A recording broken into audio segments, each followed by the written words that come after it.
La periodista y activista pro derechos lésbico-gay, Patricia Noel Warren, escribió: "Quien quiera que capte la mente de los niños es dueño del futuro". Y es que los colectivos de la diversidad sexual entienden perfectamente como estrategia de largo plazo adoctrinar a los niños, adolescentes y jóvenes en ideología de género. Ellos son su objetivo prioritario. En la escritura, la transmisión del conocimiento, particularmente de la palabra de Dios, se daba en la familia directamente de los padres a sus hijos. Ese enfoque en la cultura occidental, es decir, de Grecia, Roma y en adelante, se modificó con la creación del concepto de la escuela. Ya no eran los padres, sino los mentores, ahora les llamamos los maestros, los que enseñan a los hijos, los que transmiten no solo conocimientos, sino también valores. Ellos son ahora quienes los educan. Con el devenir del tiempo, la escuela fue asumida por la religión mayoritaria, la Iglesia Católica, como una manera de transmitir el conocimiento de la palabra de Dios, pero también su doctrina y sus dogmas. De manera que entonces la educación se volvió contraria a la razón y a la ciencia. Ha sido una tremenda conquista social, no exenta de violencia, que se haya logrado la emancipación de la educación con respecto de la religión. Y en esa conquista participaron los cristianos adheridos a la Reforma Protestante del siglo XVI. Han sido los evangélicos los fundadores de las universidades más importantes de la era moderna, como Harvard, o Princeton, o Yale. A finales del siglo XIX, con la llegada del Evangelio a México, los misioneros traían con ellos un mensaje aparejado con un robusto proyecto educativo, de modo que la educación en México no se entiende sin la aportación de los evangélicos. El extraordinario trabajo educativo de las iglesias cristianas está reflejado preponderantemente en iniciativas vigentes hasta el día de hoy. Por ejemplo, la educación mixta, que niños y niñas puedan aprender en el mismo salón, las mismas materias y por el mismo maestro, es una iniciativa bautista que se implementó en Monterrey, Nuevo León, en el año de 1876. Hasta esa fecha, las niñas estaban absolutamente excluidas de la educación en México. Fue una iniciativa evangélica que las niñas pudieran tener las mismas oportunidades educativas que los niños. Por esas mismas fechas, en Pachuca, Hidalgo, en un colegio que se llamó Los Hijos de Allende, se estableció por medio de la Iglesia Metodista la introducción de un modelo de enseñanza que fue llamado Jardín de Niños. Hoy les decimos preescolar o preprimaria. También en esa misma escuela se estableció la Sociedad de Padres de Familia. Eso no existía en México, sino que fue una aportación de la Iglesia Metodista, que además trajo otra instancia, si no de educación, sí de ayuda social. Se trataban de las guarderías infantiles para permitir a los padres y madres de familia que pudieran acceder al trabajo mientras que la institución proveía un lugar de resguardo para sus hijos. Las guarderías infantiles es una aportación de la Iglesia Evangélica a nuestro país. También en Pachuca, la Iglesia Metodista, en otro colegio que existe todavía, el Colegio Julián Villagrán, ellos establecieron como parte de la currícula escolar la educación física, con un deporte que en esos años era hasta exótico porque no era conocido y que hoy en día es un deporte que se practica en todas las escuelas del país. Incluso en algunas comunidades en el centro hay una cancha de este deporte que es el básquetbol. Además, las iglesias evangélicas que tenían escuelas incluían la educación bilingüe, con lo cual sobrepasaban con mucho cualquier sistema escolar de aquellos años e incluso hasta el día de hoy. Y una aportación más sumamente trascendente, ya en el siglo XX, un gran ideólogo educativo mexicano, don Moisés Sáenz, creyente presbiteriano, instituyó en México la escuela secundaria. Antes los niños terminaban la primaria y saltaban directamente al bachillerato, pero él organizó este sistema educativo educativo que luego fue copiado para toda América Latina y que en México se estableció por decreto presidencial en 1925 por el presidente Álvaro Obregón. Estas y otras muchas aportaciones hicieron que la educación en México floreciera de una manera extraordinaria a través de las iniciativas evangélicas. Lamentablemente, este proceso se vio interrumpido en 1926 por la instalación de una ley que se conoció como la Ley Calles, pues el impulsor era el presidente Plutarco Elías Calles. Esta ley trajo como consecuencia la guerra cristera y el desmantelamiento casi total de la estructura educativa implantada por evangélicos, un proceso que se complementaría durante el sexenio del general Lázaro Cárdenas. El gobierno del presidente Cárdenas modifica la Constitución para que la educación en México dejara de ser laica y fuera socialista y por consecuencia atea. En el sexenio siguiente, con el presidente Manuel Ávila Camacho, la Constitución volvió a modificarse para mantenerse por casi 40 años como pública, gratuita y laica. Es a partir del gobierno de Luis Echeverría que se volvió costumbre modificar cada 6 años el artículo 3º constitucional o si no la ley de educación para ir implementando, adicionando o modificando los conceptos de cómo educar en México. Los resultados han sido catastróficos y ahora el nuevo gobierno de la República ha realizado su propia reforma educativa, incluyendo en ella un matiz mucho más profundo de la ideología de género.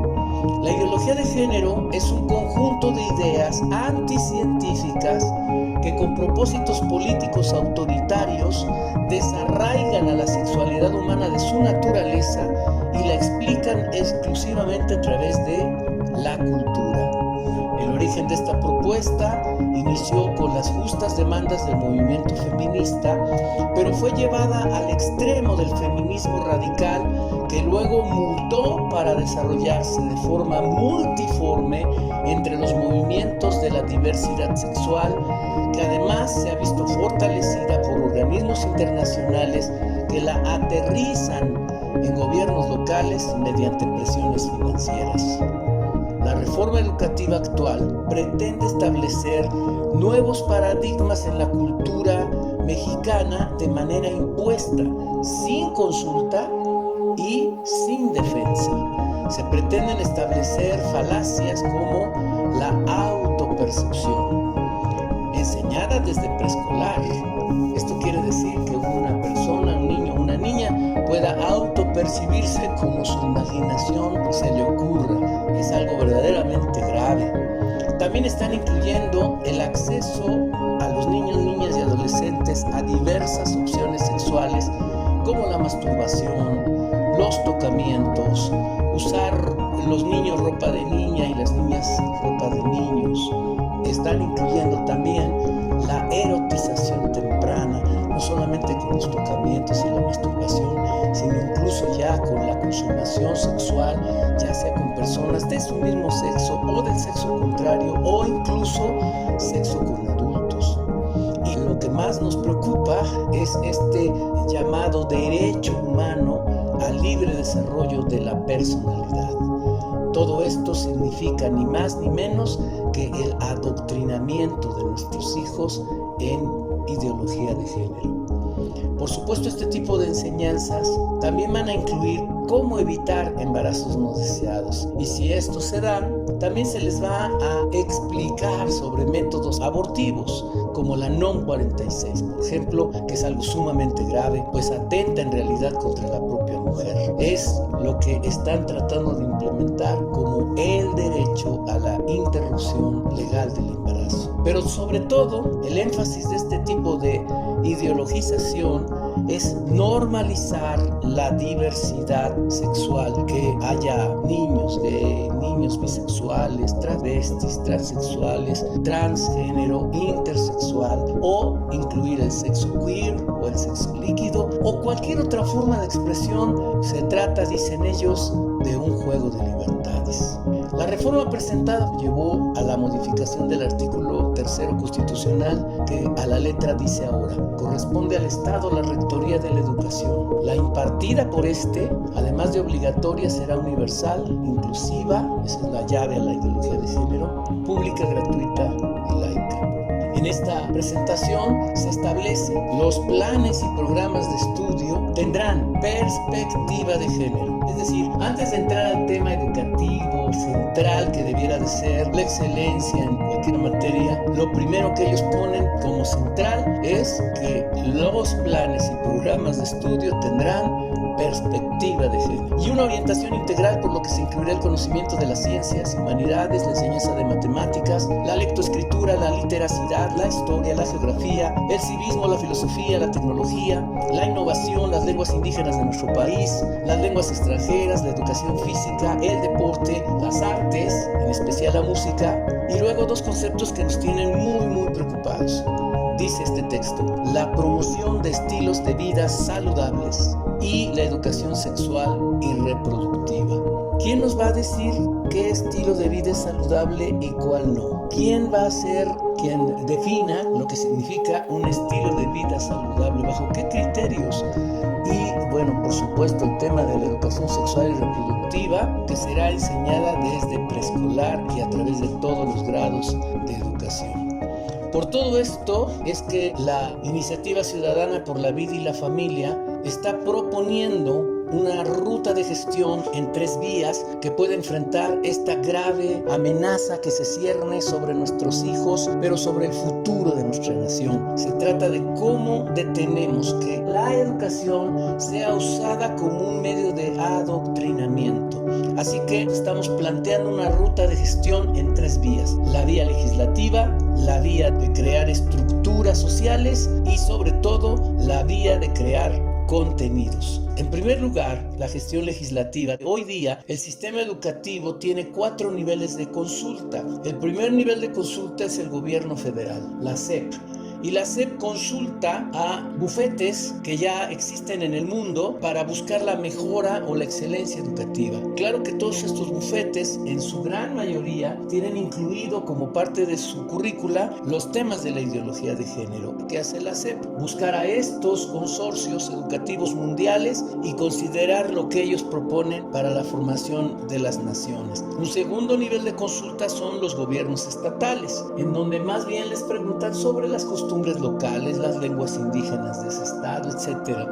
Un tercer nivel de consulta son los maestros, el magisterio, normalmente las comisiones de los sindicatos que tienen que aprobar los contenidos o colaborar en ellos. Y por último, el cuarto nivel de consulta es la sociedad civil. Y dentro de la sociedad civil están incluidos los padres de familia, estén asociados o no. Y este es quizás la oportunidad que tenemos para poder pasar de el último lugar de consulta al primero, porque tanto las leyes mexicanas nos dan como padres el derecho a la patria potestad. Entre tales derechos se incluye el de escoger la educación que reciben nuestros hijos, pero también el derecho internacional, la Convención sobre los Derechos del Niño y sobre todo la Declaración Universal de los Derechos Humanos, en su artículo 26.3, insiste en proteger el derecho de los padres en educar a sus hijos al disponer que, cito, los padres tendrán derecho preferente a escoger el tipo de educación que habrá de darse a sus hijos. Fin de la cita.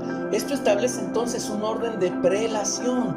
Los padres de familia no podemos ser los últimos consultados, debemos ser los primeros en ser consultados. Y eso lo vamos a buscar a través de una gestión legislativa en donde podamos pedirle al Senado de la República, a la Cámara de Diputados y a los congresos locales que se legisle para que los padres de familia podamos ser considerados en el primer nivel de consulta. Pero además vamos a buscar la manera de poder tener acceso a la Secretaría de Educación Pública de manera directa, ya sea a través de ejercicios mediáticos, conferencias de prensa, manifestaciones, lo que sea que nos pueda llevar a tener una interlocución con la Secretaría de Educación para tener intervención en la configuración de los contenidos de la educación que nuestros hijos reciben.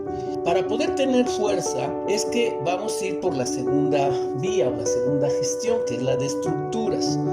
Vamos a constituir 32 sociedades de padres de familia, una por cada estado. Y vamos a buscar que cada sociedad de padres de familia estatal tenga, pero por lo menos 1000 padres de familia afiliados. Eso nos dará entonces una representación no solamente verídica, sino formidable, porque son padres de familia que se adherirán de manera voluntaria, de manera gratuita y además con el único interés de poder proteger a nuestros hijos. Esto no va a devenir en un partido político o en promover algún candidato, nada de eso. Se trata de organizarnos para ser una fuerza social que pueda construir una coordinadora nacional de padres de familia que sea la interlocutora válida con la Secretaría de Educación Pública. Esta coordinación o unión nacional, como le vayamos a poner, tendrá un comité ejecutivo nacional, un consejo consultivo, una junta de presidentes que serán los presidentes de cada estado y una serie de secretarías que estarán trabajando como única finalidad de establecer no solamente la educación de excelencia, de calidad, etcétera, sino sobre todo proteger a nuestros hijos de cualquier adoctrinamiento en cuestiones de ética, moral o de ideología de género. Supongamos que logramos finalmente llegar hasta la Secretaría de Educación y ellos nos digan qué es lo que proponen.